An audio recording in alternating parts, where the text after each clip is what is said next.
ये देश developed country था, लेकिन ये देश का 2000 साल का एक कार्यकाल ऐसा रहा, 2000 साल का पीरियड ऐसा रहा कि जिसमें कभी इस देश पर हुणों ने शासन करा, कभी इस देश पर शकों ने शासन करा, 1000 साल तक इस देश पर आक्रांताओं ने शासन करा, 240 साल तक इस देश पर अंग्रेजों ने शासन करा।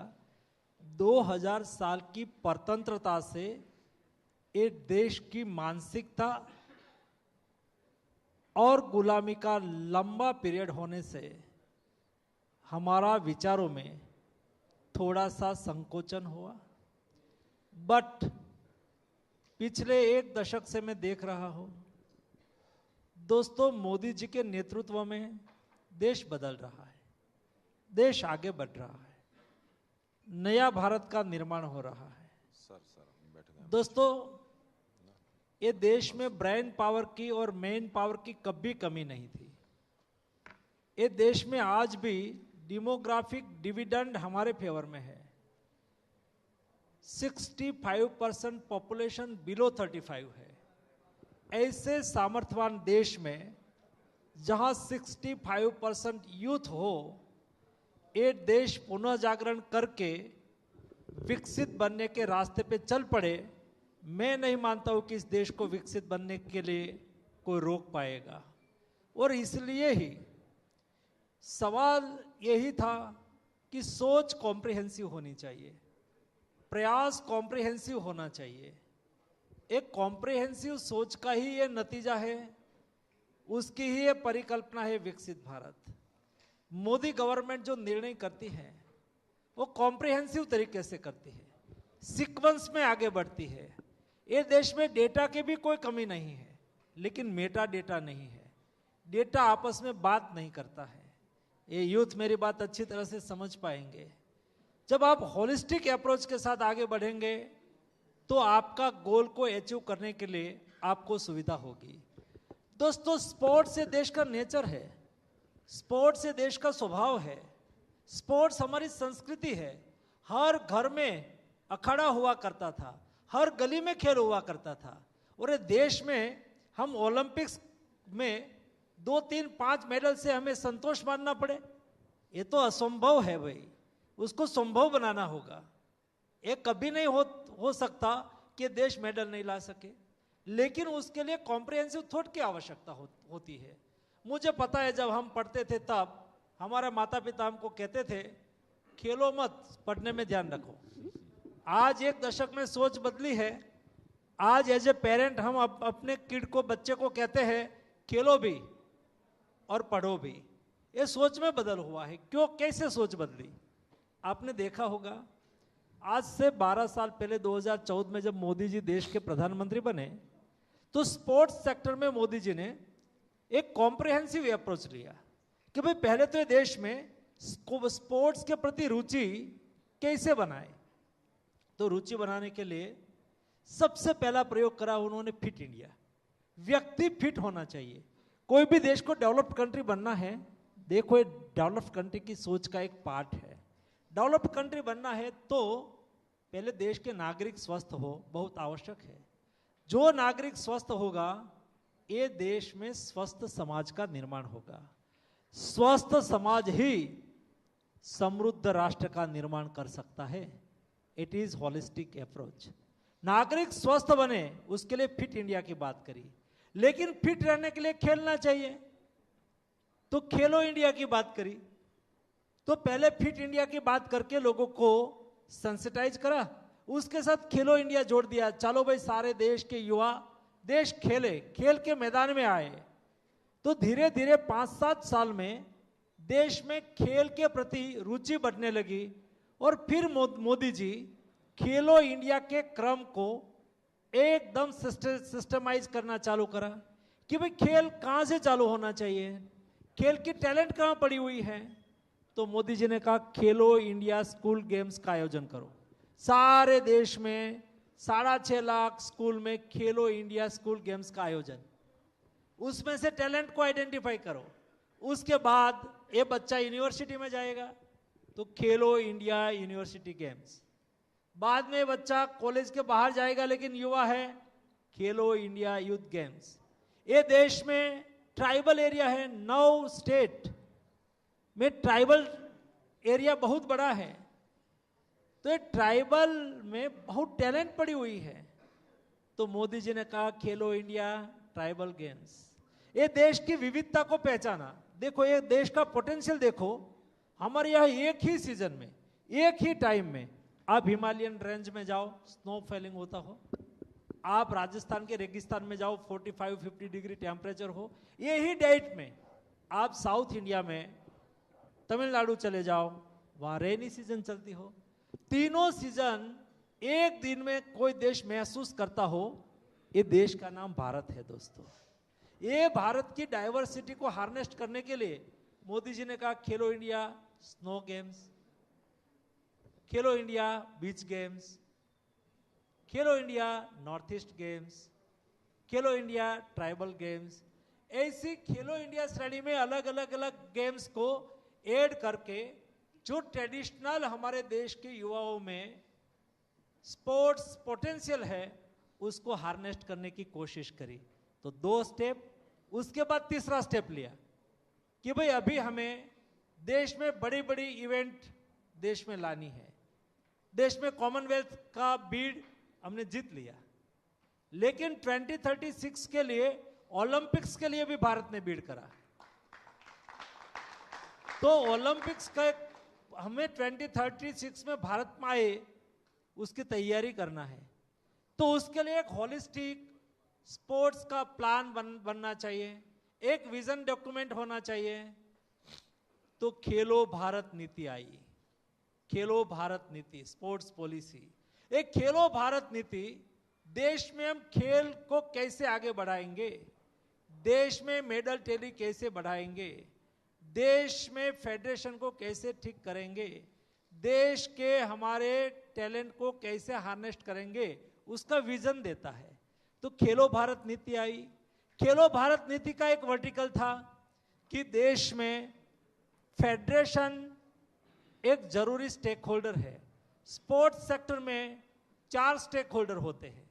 एक एथलीट स्वयं स्टेक होल्डर होते हैं, दूसरा स्टेट गवर्नमेंट और सेंट्रल गवर्नमेंट स्टेक होल्डर होती है, चौथा फेडरेशन स्टेक होल्डर होता है, पांचवा Olympic council Olympic association stake holder होता है।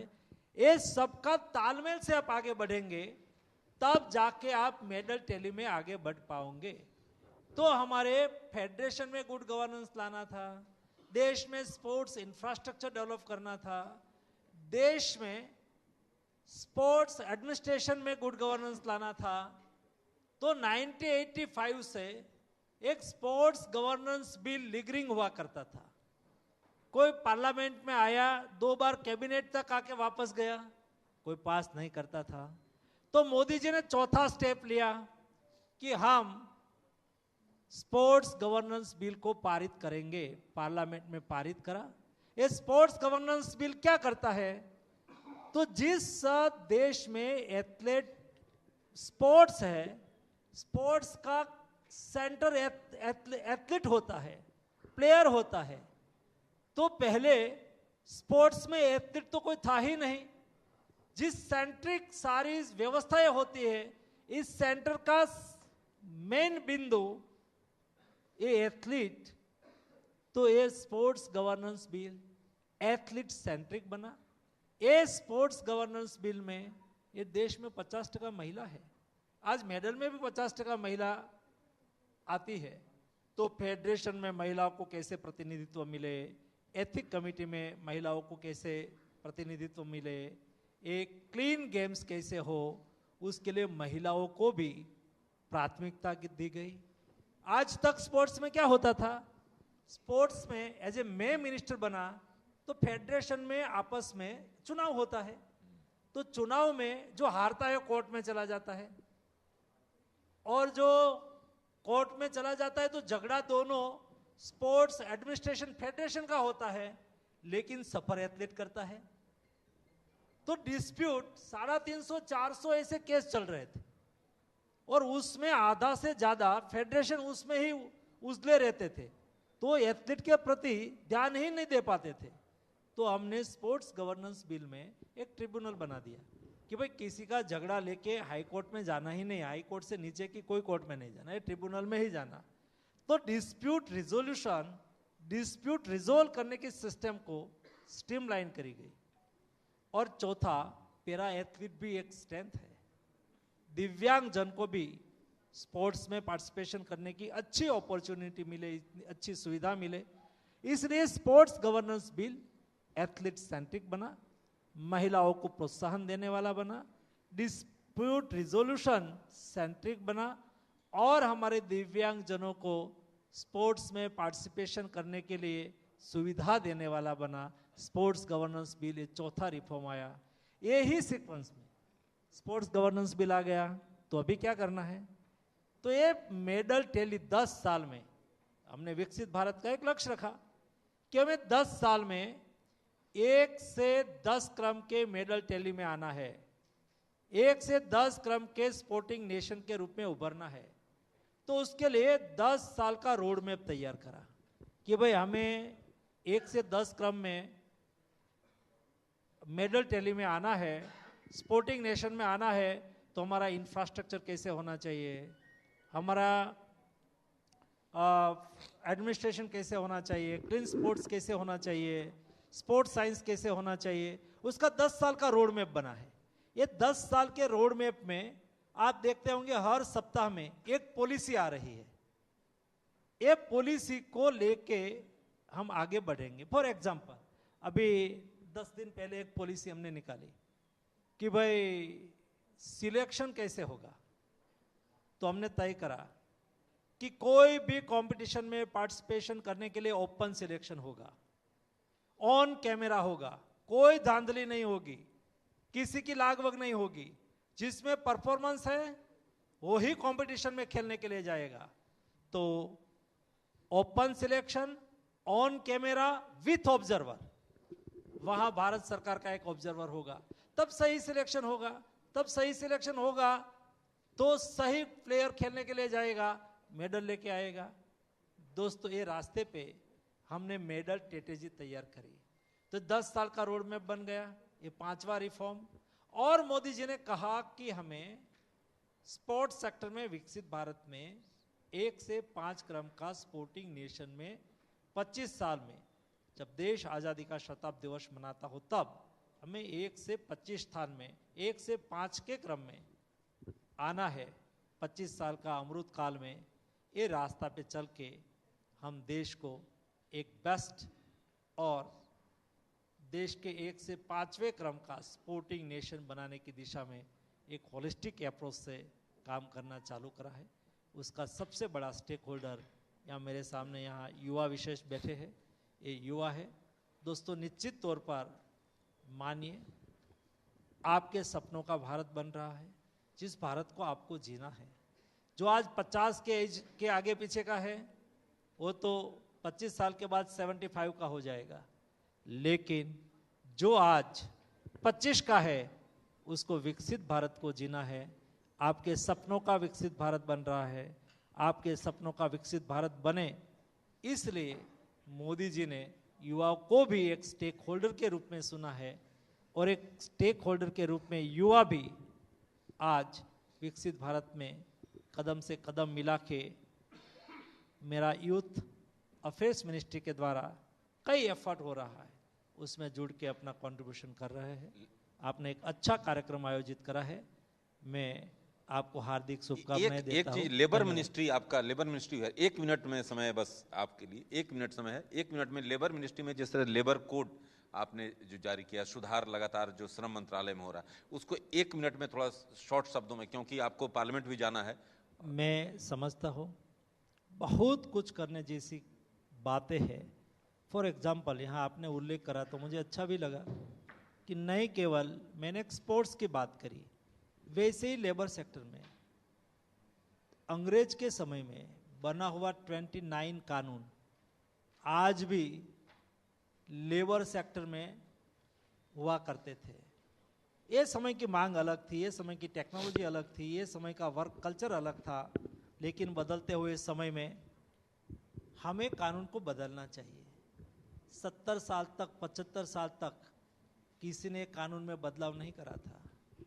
आज हमने लेबर कानून में बदल करके देश में उभर रही बड़ी गिग इकोनॉमी और गिग वर्कर्स, आज देश में 1 करोड़ से अधिक गिग वर्कर्स हैं, आने वाले दिनों में 5 करोड़ तक पहुंचने वाले हैं प्लेटफॉर्म पर काम करने वाले लोग।